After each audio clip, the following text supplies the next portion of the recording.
Olá, bem-vindo, bem-vinda. Essa é a nossa aula 123 do estudo básico de Espiritismo. Nessa sequência de vídeos, fazemos então o ensino básico da doutrina espírita e lemos então o livro dos Espíritos, esse que aparece aqui do lado, que foi o primeiro livro compilado por Allan Kardec. E baseado nesse livro e nos seus fundamentos, Kardec fez então a doutrina espírita. Depois vieram outros livros mais adiante. E toda essa história, quem foi Allan Kardec, como foi fundada, como foi criada a doutrina espírita, nós falamos na aula 1. Vale muito a pena você assistir se você está começando agora, não conhece muito bem o que é o espiritismo. Vale a pena assistir então a aula 1. Na aula 2 falamos sobre um assunto muito importante, Evangelho no lar. Fundamental todo mundo aplicar na sua casa, no seu lar, a leitura do Evangelho com a sua família. Ou sozinho, se não conseguir reunir todo mundo, faça sozinho. Mas não deixe de fazer. Falamos sobre Evangelho no lar, damos algumas dicas, não existe nenhuma regra, mas existem sugestões que damos na aula 2. Bom, depois nós viemos, aula 3, aula 4, aula 5 e já estamos na aula 123. Toda aula nós lemos um conjunto de perguntas que Kardec fez e um conjunto de respostas que ele recebeu da espiritualidade. E assim foi composto então o Livro dos Espíritos, com perguntas que Kardec fazia e as respostas que a espiritualidade lhe trazia. Muito bem, bora lá então. Hoje nós vamos ler no Livro dos Espíritos um tema sobre capítulo 2 da parte 4ª. Vamos falar sobre penas e gozos futuros na vida espiritual, né? Bom, e hoje vamos então começar esse capítulo 2 dentro da 4ª parte do Livro dos Espíritos, com o tema Vida Futura, Intuição das Penas e mais alguns assuntos muito interessantes. Como a gente sempre faz, toda aula, nós lemos o Caminho, Verdade e Vida, esse outro livro muito bacana que está aqui do lado, que é um livro do Espírito Emmanuel, que tem conceitos fundamentais da doutrina espírita, psicografado pelo Chico. Então a gente sempre faz, e é o nosso momento que chamamos de reforma íntima. É a leitura de uma página, a compreensão do texto e tiramos dali então os aprendizados para colocar em prática no nosso dia a dia. Hoje, no Caminho, Verdade e Vida, vamos ler um texto com o título Para Testemunhar. Bora lá então. Começamos então pelo Caminho, Verdade e Vida. Muito bem, vamos então para a leitura de hoje, que tem o título Para Testemunhar. E o Caminho, Verdade e Vida sempre inicia com um versículo. O versículo de hoje diz: E vos acontecerá isto para testemunho. Jesus, dito por Jesus. Está em Lucas, capítulo 21, versículo 13. Agora o texto de Emmanuel explicando o versículo. Naturalmente que o Mestre não folgará de ver os seus discípulos mergulhados no sofrimento. Considerando, porém, as necessidades extensas dos homens da terra, compreende o caráter indispensável das provações e dos obstáculos. A pedagogia moderna está repleta de esforços seletivos, de concursos de capacidade, de testes de inteligência. O Evangelho oferece situações semelhantes. O amigo do Cristo não deve ser uma criatura sombria, à espera de padecimentos. Entretanto, conhecendo a sua posição de trabalho, num plano como a Terra, deve contar com dificuldades de toda sorte. Para os gozos falsificados do mundo, o planeta está cheio de condutores enganados. Como invocar o Salvador para a continuidade de fantasias? Quando chamados para o Cristo, é para que aprendamos então a executar o trabalho em favor da esfera maior, sem olvidarmos que o serviço começa em nós mesmos. Existem muitos homens de valor cultural que se constituíram em mentores dos que desejam mentirosos regalos no plano físico. No Evangelho, porém, não acontece assim. Quando o mestre convida alguém ao seu trabalho, não é para que chore em desalento ou repouse em satisfação ociosa. Se o Senhor te chamou, não te esqueças de que já te considera digno de testemunhar. É um belíssimo texto de Emmanuel, né? Profundo, como sempre. E a gente vai, então, agora fazer a nossa compreensão para tirar daqui o aprendizado de hoje e verificar, olha, o que eu consigo já iniciar e começar a colocar em prática no nosso dia a dia. Bora lá, então, para a compreensão do texto. Muito bem, talvez o primeiro aprendizado que Emmanuel nos traz aqui é que quem está trabalhando pelo Senhor, trabalhando por Deus, seguindo o caminho de Jesus, né? Mas além de seguindo o caminho, né? Replicando tudo que Jesus fala pelo mundo, plantando sementes de bem por onde passa, por onde passa. Então Emmanuel nos chama a atenção, olha, naturalmente que o mestre não folgará de ver os seus discípulos mergulhados no sofrimento. Considerando, porém, as necessidades extensas dos homens da terra, compreende o caráter indispensável das provações e dos obstáculos. Então, Emmanuel comenta, estamos num planeta de provas e expiações, sabemos disso. É um planetinha de sofrimento, é um planeta que tem mais gente vibrando mal do que gente trabalhando pelo bem, vibrando bem, pensando no bem, pensando o que eu posso fazer de bom hoje. Quantos acordam com esse pensamento? Pouquíssimos, pouquíssimos. A maioria acorda com o pensamento no próprio ego, o que eu posso fazer para me dar bem hoje. Esse é o pensamento. Então a maioria acorda com esse pensamento. E para os que estão acordando com o pensamento de o que eu posso fazer de bem para meus irmãos, como eu posso servir a cada um que eu encontrar no meu caminho da melhor maneira possível, esse está num patamar mais elevado. É um ser que já está atrás do caminho de Jesus, seguindo a senda de Jesus, comendo as poeiras das sandálias de Jesus e tentando, então, distribuir com seus irmãos também o aprendizado que está fazendo, tentando trazer outros irmãos para essa senda também.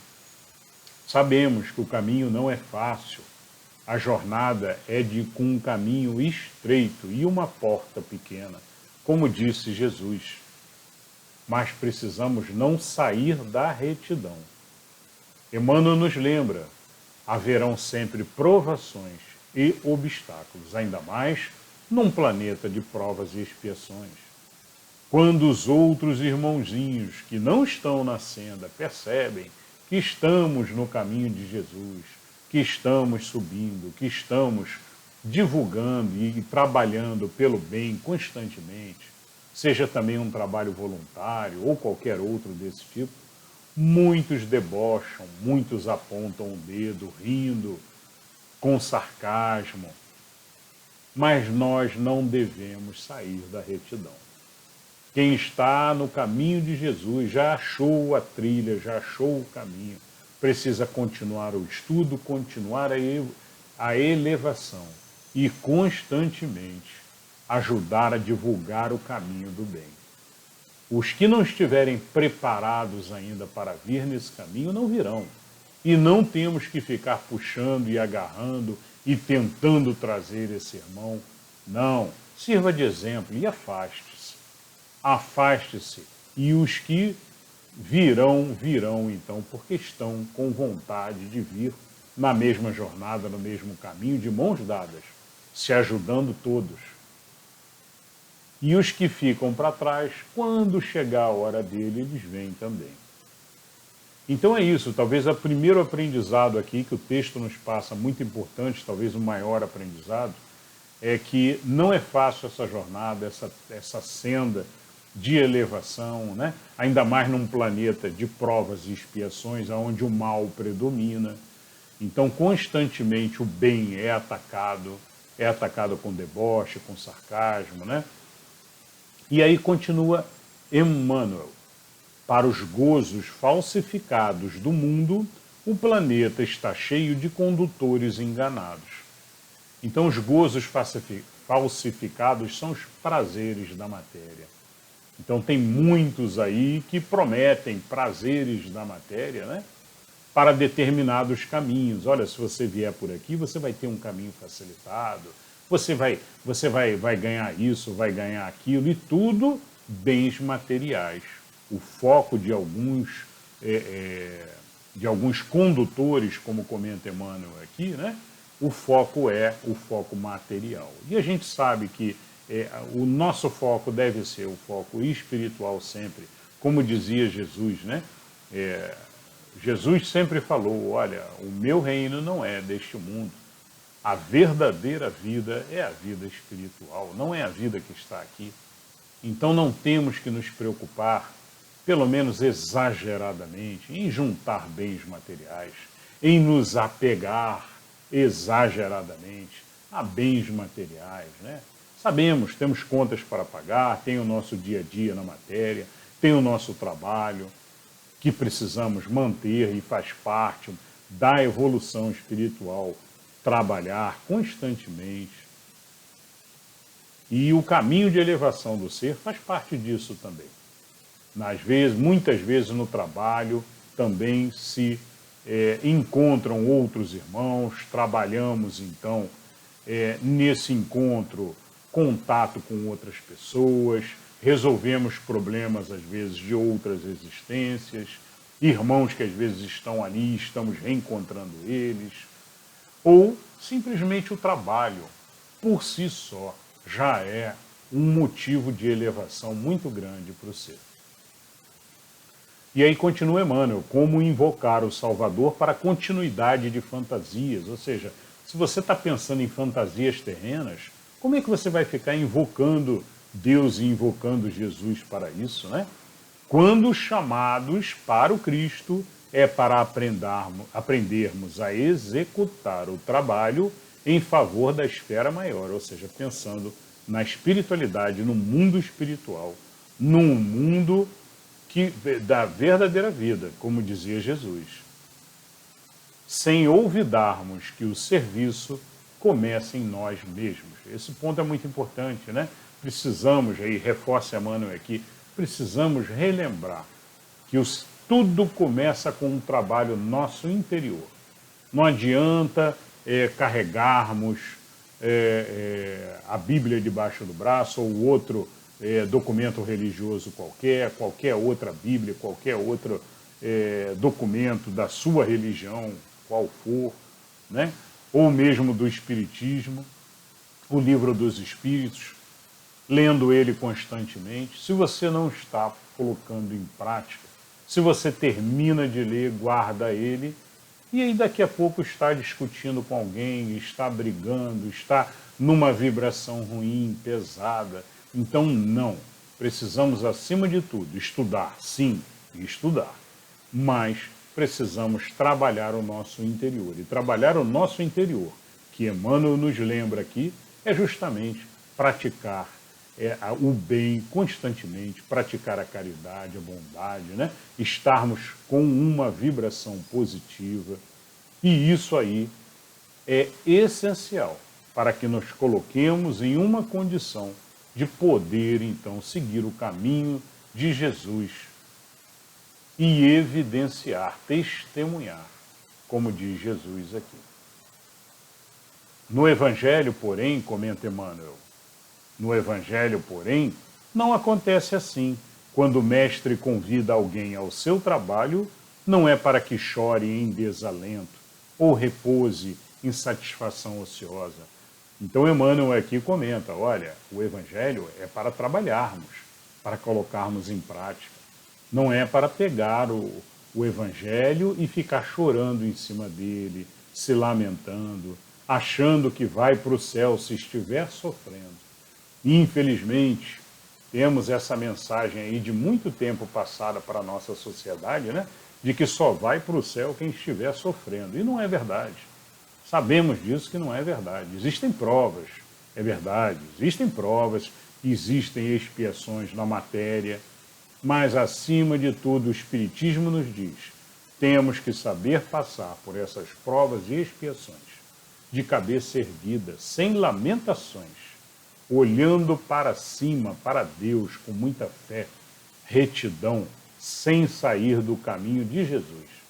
Mas, acima de tudo, sem murmuração, sem choro, sem lamentação, com compreensão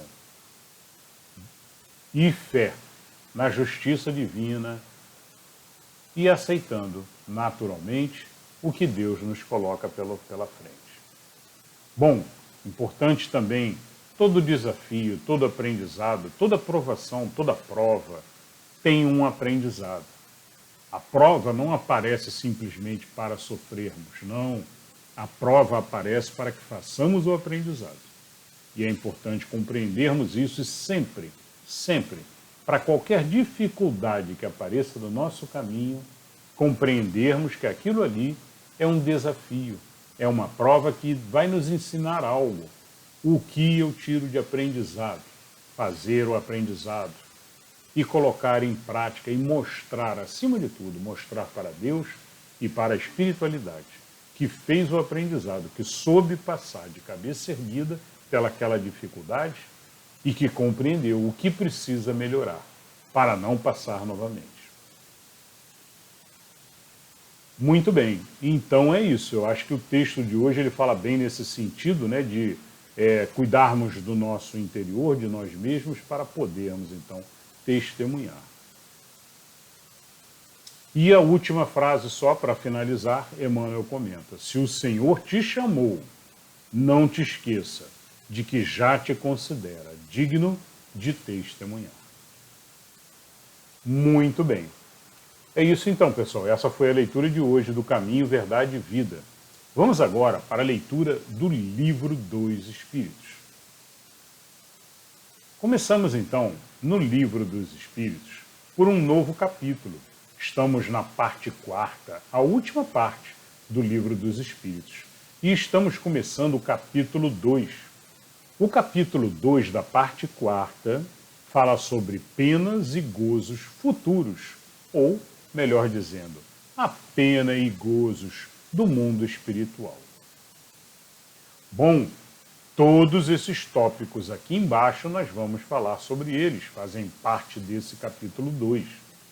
Começamos hoje pelos 3 primeiros. Hoje nós vamos falar sobre o nada e vida futura.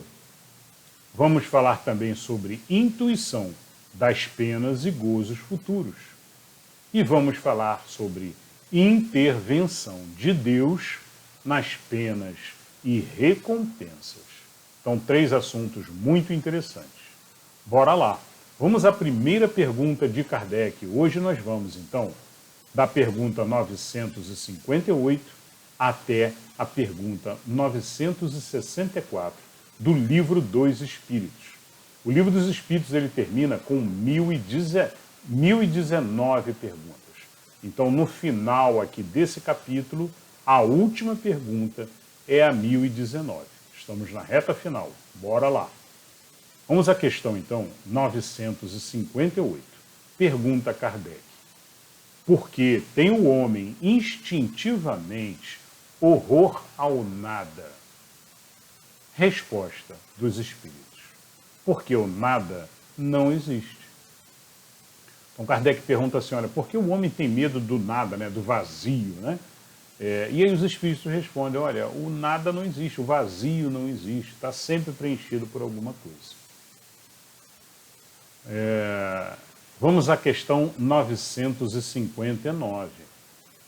Pergunta Kardec, donde nasce para o homem o sentimento instintivo da vida futura? Resposta, já temos dito. Antes de encarnar, o espírito conhecia todas essas coisas e a alma conserva vaga lembrança do que sabe e do que viu no estado espiritual. Muito bem, então Kardec perguntou, olha, onde nasce para o homem o sentimento instintivo da vida espiritual? E realmente já tinham respondido anteriormente na questão 393. Nós já lemos anteriormente sobre isso. Bom, e os espíritos responderam, né? Já respondemos isso. Antes de encarnar, o espírito conhecia todas essas coisas e a alma conserva essa vaga lembrança de que sabe e do que viu no estado espiritual. Bom, então só lembrando, né? Nós somos espírito, fundamentalmente, uma energia consciente ou uma consciência energética. Isso somos nós. Nós não somos braços e pernas que saem andando por aí, não somos, né? Nós somos uma consciência espiritual. E o que nós levamos quando nós desencarnamos é consciência. A matéria fica, mas a consciência espiritual, na forma de um espírito, essa se desprende do corpo e essa se vai. Bom, se vai para o mundo espiritual e lá continua então a sua existência, aguardando uma nova encarnação. E é sobre isso que os espíritos comentam. Essa inteligência, quando ela vem e encarna aqui na matéria, essa inteligência ela fica guardadinha, oculta, sob o véu da matéria, como se fala, né? E muitas religiões acreditam da mesma forma. A nossa grande inteligência espiritual, ela fica, é como se nós esquecêssemos enquanto nós estamos encarnados. O Espiritismo já ensina para a gente, já lemos em outras questões anteriores, que quando voltamos ao mundo espiritual, relembramos de tudo. É como se tirasse realmente o véu e aí a nossa inteligência volta por completo, né? E aí nós temos uma expansão na nossa inteligência e também na nossa memória. Nós voltamos a nos lembrar das vidas passadas. Aqui na matéria, não. Aqui na matéria nós temos as vidas passadas completamente ofuscadas por uma bênção divina. Já falamos sobre isso em questões anteriores. Por uma bênção divina, não conseguimos nos lembrar. E ficamos com isso guardadinho. Porém, de vez em quando, a gente recebe intuições, sentimentos, sensações, mostrando que, olha, o caminho é para lá, não é para cá, o caminho é para lá. Às vezes até não sabemos o porquê, mas aquele sentimento que brota nos direciona a uma determinada ação ou a um determinado caminho. E, como dizem os espíritos, isso a alma conserva, esse sentimento, e inclusive o sentimento de vida espiritual, uma vida que continua, ela existe, ela está guardada dentro de nosso ser. E recebemos isso na forma, então, de intuição ao longo da nossa existência na matéria. Continuam os espíritos. Em todos os tempos o homem se preocupou com o seu futuro, para lá do túmulo, e isso é muito natural. Qualquer que seja a importância que ligue a vida presente, não pode ele furtar-se a considerar quanto essa vida é curta e, sobretudo, precária, pois que a cada instante está sujeita a interromper-se, nenhuma certeza lhe sendo permitida acerca do dia seguinte. Que será dele após o instante fatal? Questão grave esta, porquanto não se trata de alguns anos apenas, mas da eternidade. Aquele que tem de passar longo tempo em país estrangeiro se preocupa com a situação em que lá se achará. Como então não nos havia de preocupar a em que nos veremos, deixando este mundo, uma vez que é para sempre? A ideia do nada em qualquer coisa que repugna a razão. O homem que mais despreocupado seja durante a vida, em chegando o momento supremo, pergunta a si mesmo: o que vai ser dele? E sem o querer, espera. Bom, aí vai só um comentário de que justamente vejam que a ideia do nada tem qualquer coisa que vai contra a razão, né? A lógica do ser desencarnar, como algumas religiões e algumas filosofias falam, que o ser vai, quando morre, ele vai e fica num nada, como se fosse um limbo, né? Na espiritualidade ou num local qualquer, sem absolutamente nada, dormindo, aguardando o dia do julgamento. Algumas religiões falam isso, né? Imagina você passar milênios, né? Milhares de anos, às vezes até centenas de milhares de anos, né? Aguardando, então, adormecido, aguardando um julgamento. Então, algumas religiões, não é o caso do Espiritismo, o Espiritismo fala justamente que a gente vai para um mundo espiritual que não é nada, ao contrário. Tudo que existe lá em cima é semelhante ao que temos aqui embaixo. Né? E tudo que existe aqui embaixo é semelhante ao que temos lá em cima. Então temos um espelho que gradativamente vem novas tecnologias também para nós aqui na matéria, vem muitas vezes da espiritualidade. São primeiro inventadas e criadas pela espiritualidade. E aí, sob autorização, vem então um espírito trazendo aquela nova tecnologia para cá, para o nosso mundo da matéria. Bom, então reforçam os espíritos. O nada não existe. Você não vai ficar no nada. O mundo espiritual é trabalho, estudo e a vida continua. Continuam os espíritos. Crer em Deus sem admitir a vida futura fora um contrassenso. O sentimento de uma existência melhor reside no foro íntimo de todos os homens. E não é possível que Deus aí o tenha colocado em vão. A vida futura implica a conservação da nossa individualidade após a morte. Com efeito, que nos importaria sobreviver ao corpo se a nossa essência moral houvesse de perder-se no oceano do infinito? As consequências para nós seriam as mesmas que se tivéssemos de nos sumir do nada. Então os espíritos só reforçam aqui que, olha, imagina se você, com tudo que você aprendeu, de repente você entrasse e virasse uma geleia cósmica e ficasse dormindo durante anos, aguardando esse julgamento, né? Então, o Espiritismo não acredita nisso, só reforçando, né? Nós acreditamos sim que nós temos várias encarnações pela frente para melhorar, para nos melhorar cada vez mais, né?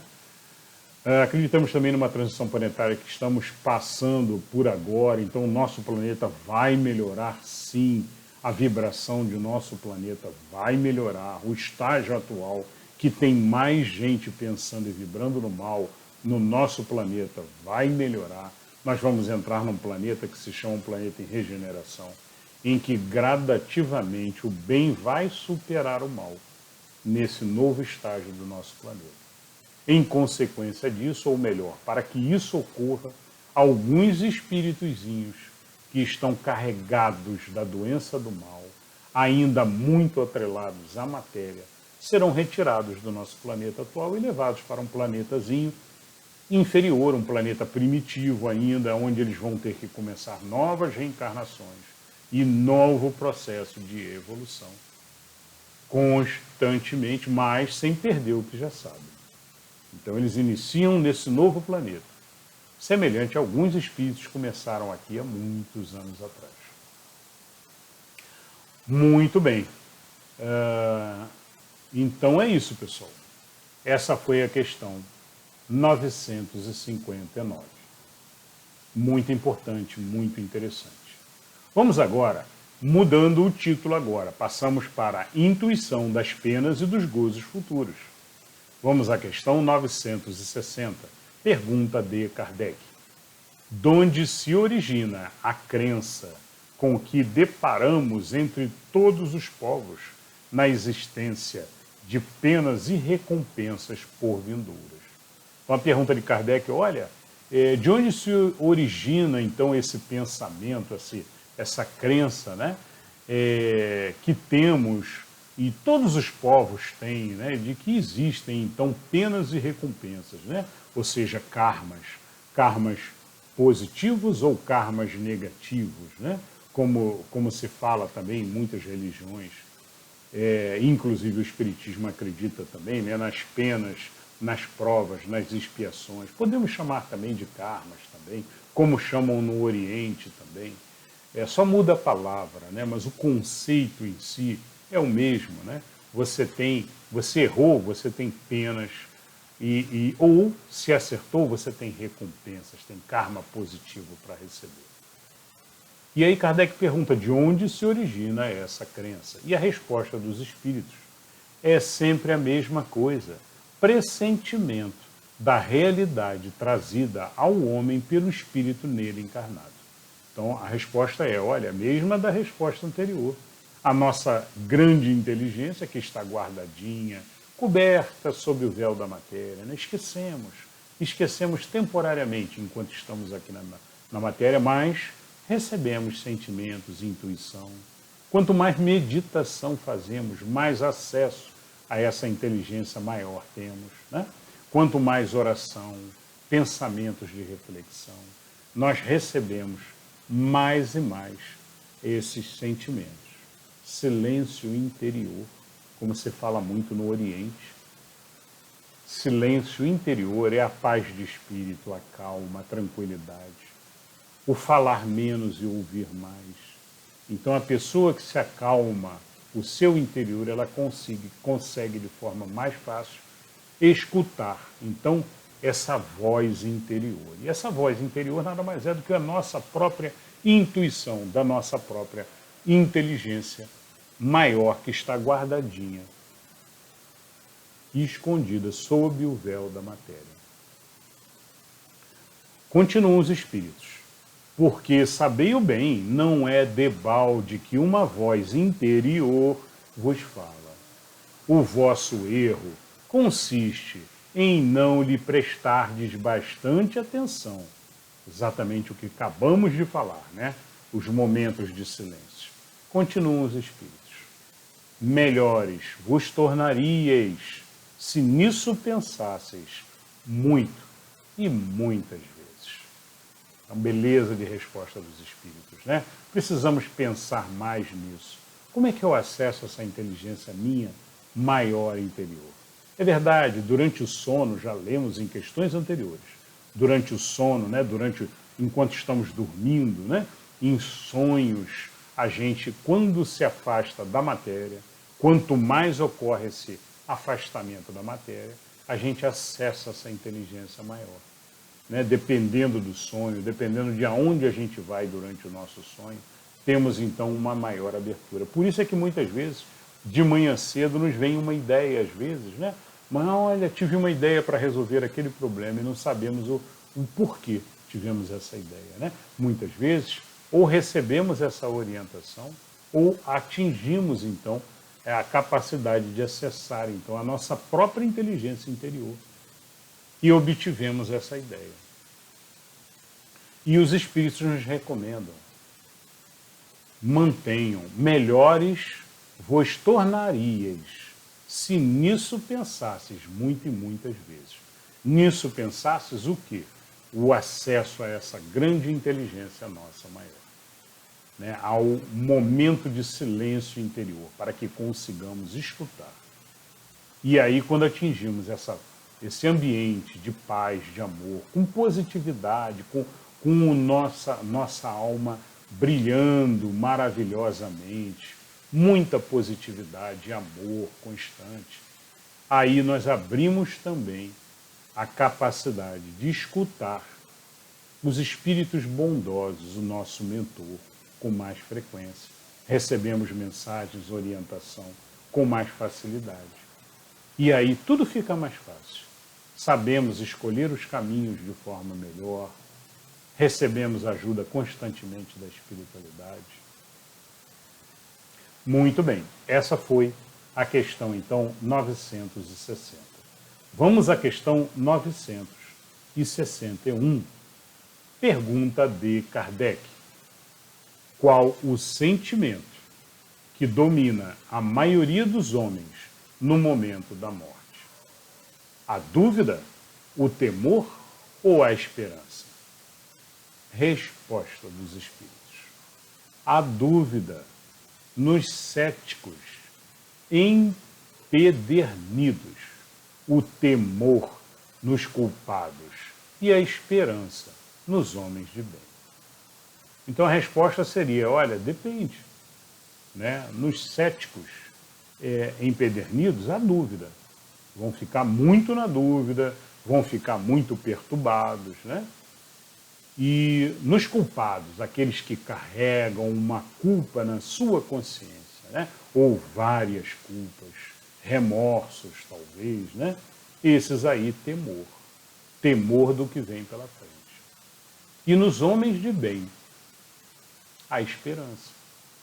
A esperança contínua de uma vida melhor na espiritualidade. Questão 962. Pergunta de Kardec. Como pode haver céticos, uma vez que a alma traz ao homem o sentimento das coisas espirituais? Resposta dos Espíritos. Eles são em número muito menor do que se julga. Muitos se fazem de espíritos fortes durante a vida, somente por orgulho. No momento da morte, porém, deixam de ser fanfarrões. Continuam os Espíritos.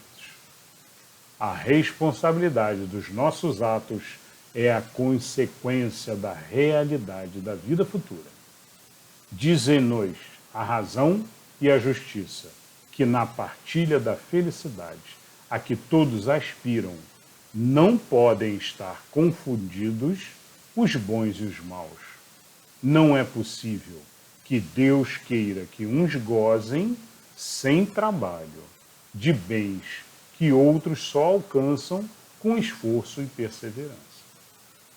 A ideia que, mediante a sabedoria de suas leis, Deus nos dá, de sua justiça e de sua bondade, não nos permite acreditar que o justo e o mal estejam na mesma categoria, a seus olhos, nem duvidar de que recebam algum dia uma recompensa, o castigo, ou outro, pelo bem ou pelo mal que tenham feito.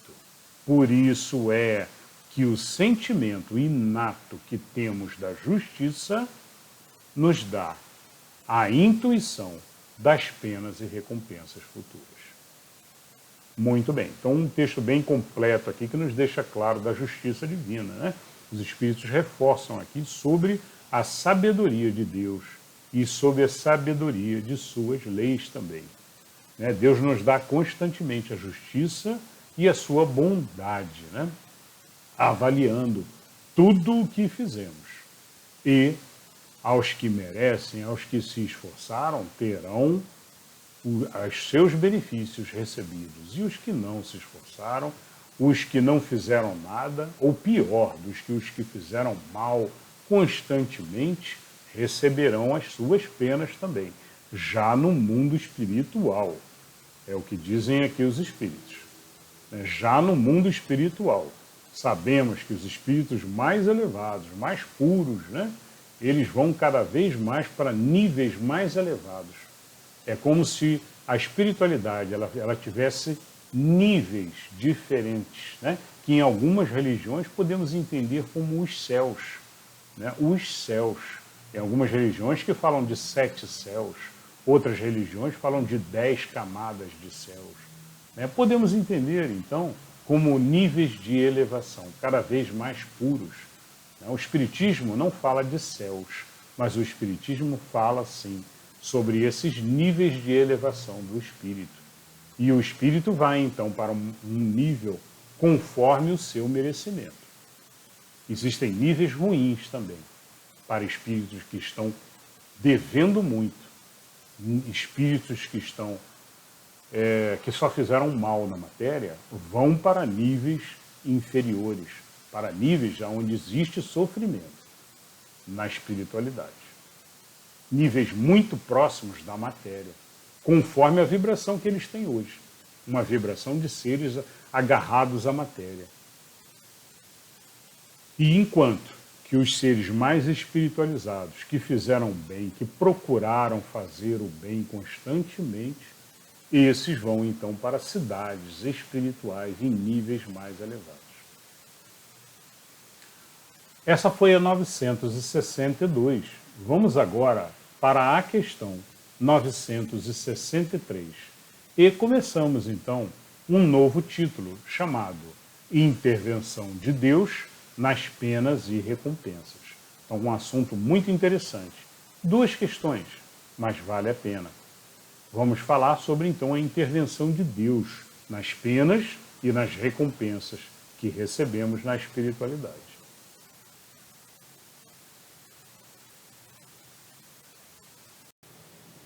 Questão 963. Pergunta de Kardec.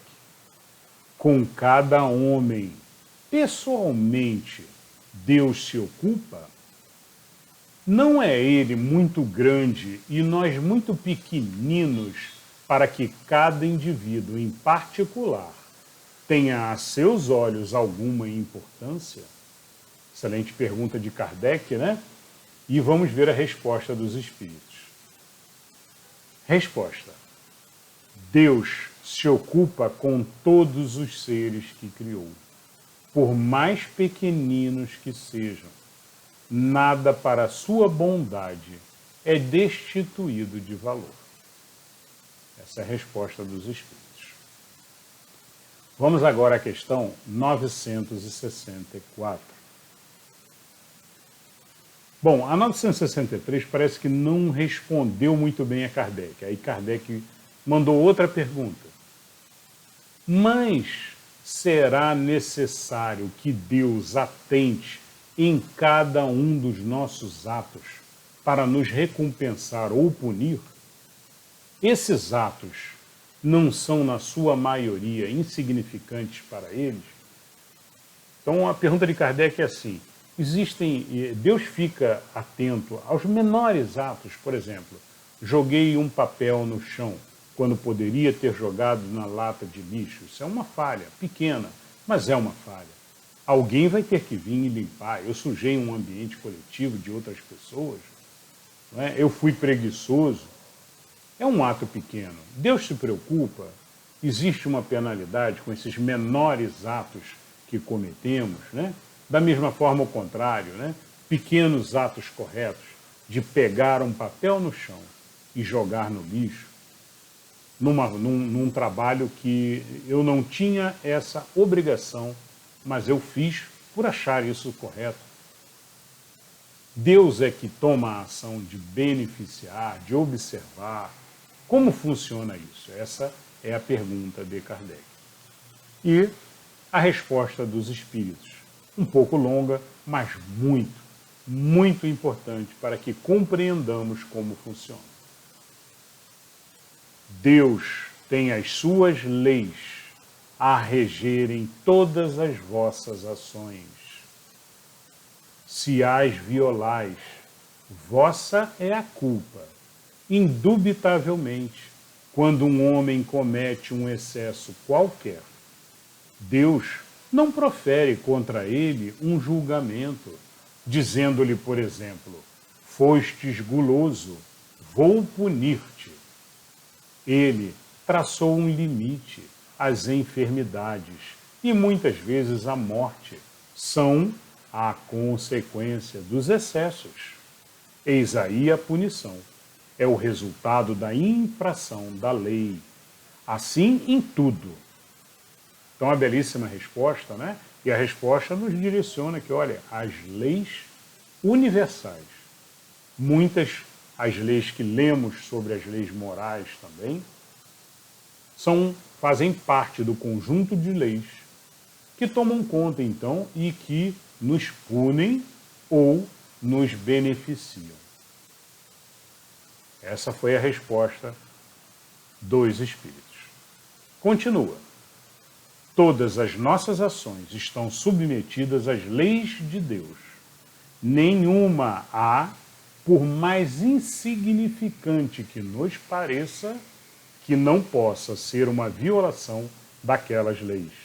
Se sofremos as consequências dessa violação, só nos devemos queixar de nós mesmos, que desse modo nos fazemos os causadores da nossa felicidade ou da nossa infelicidade futuras. Esta verdade se torna evidente por meio do apólogo seguinte. Um pai deu a seu filho educação e instrução, isto é, os meios de se guiar.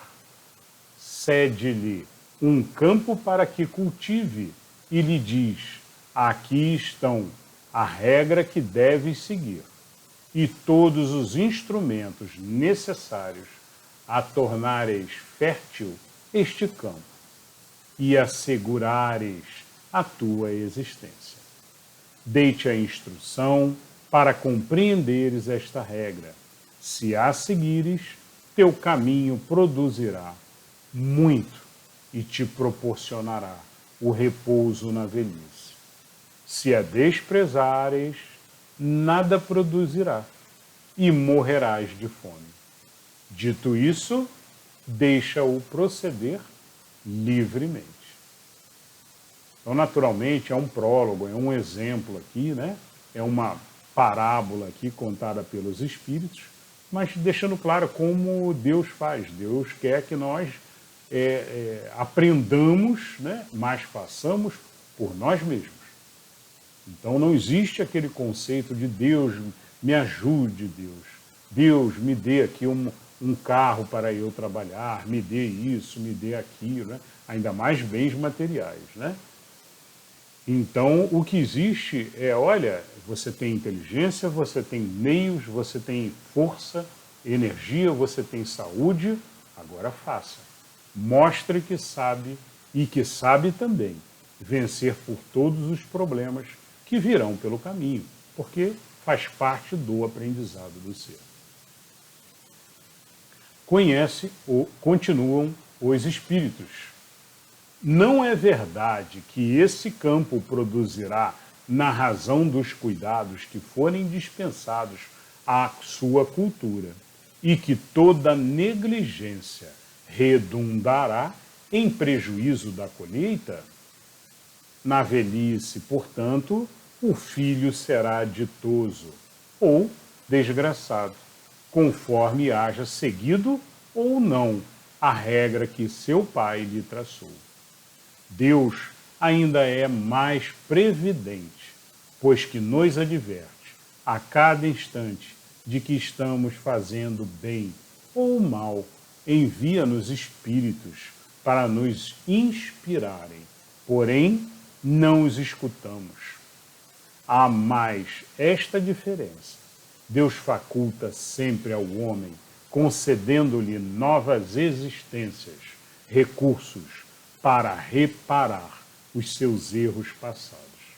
Enquanto ao filho, de quem falamos, se empregou mal o seu tempo, nenhum recurso resta. Muito bem, pessoal. Muito bela a resposta dos espíritos, completa, eu acho que ficou bem claro, né? Precisamos trabalhar aqui na matéria e mostrar que sabemos lidar com as leis divinas, acima de tudo. As leis todas que lemos nas últimas aulas, né? E nesta aula aprendemos muito, fundamentalmente, né? De dois recursos muito importantes, que Deus nos deu. Deus nos deu a sabedoria, sim. A sabedoria das leis, sim. Sabemos as leis, não sabemos? Sabemos, ainda mais quem assistiu às últimas aulas, que leu as leis todas. Mas mesmo quem não saiba, que tem guardado dentro de si toda a inteligência de outras e outras, várias outras vidas, né? Qual aprendizado tiramos? Dois principais. Nos mantermos sempre em paz interior, em boas energias, positividade, espiritualidade ativa constantemente, para que possamos, então, acessar esse silêncio interior e escutar a nossa voz interior, como comentaram os espíritos. Só conseguimos fazer isso estando em paz, e para estar em paz, precisamos estar praticando o bem constantemente, transmitindo amor. Quem transmite ódio fica na angústia, assustado, esperando algum retorno de volta de briga, de angústia, de raiva. Não, quem pratica o bem assume uma postura de paz, essa paz que nos permite esse mergulho interior para escutar cada vez mais a nossa inteligência espiritual e também escutar os espíritos bondosos, o nosso mentor, nosso espírito protetor, ou podemos chamar de anjo também, protetor, que vem nos trazer então mensagens, direcionamentos de vida, sugestões para que façamos a nossa escolha, sempre com a nossa razão raciocinando. E nessa razão noética, essa razão, ela se torna muito poderosa quando estamos, então, num processo de paz interior. Esse processo de paz, como comentei, ele é atingido no caminho do bem. Quando estamos em oração, praticando constantemente o bem, a caridade, o amor ao próximo, aí cada vez mais estaremos, então, acessando essa nossa inteligência maior e recebendo, então, da espiritualidade as orientações para a nossa vida. Então fizemos hoje um belíssimo aprendizado. Na próxima aula continuaremos com o título Natureza das Penas e Gozos Futuros. Muito bem, não percam. Eu espero que vocês tenham gostado. Muita paz e luz no coração de todos. E como disse Jesus, que aquele que busca nunca cesse de buscar, até ter encontrado. Muita paz e luz para todos. Até a próxima aula.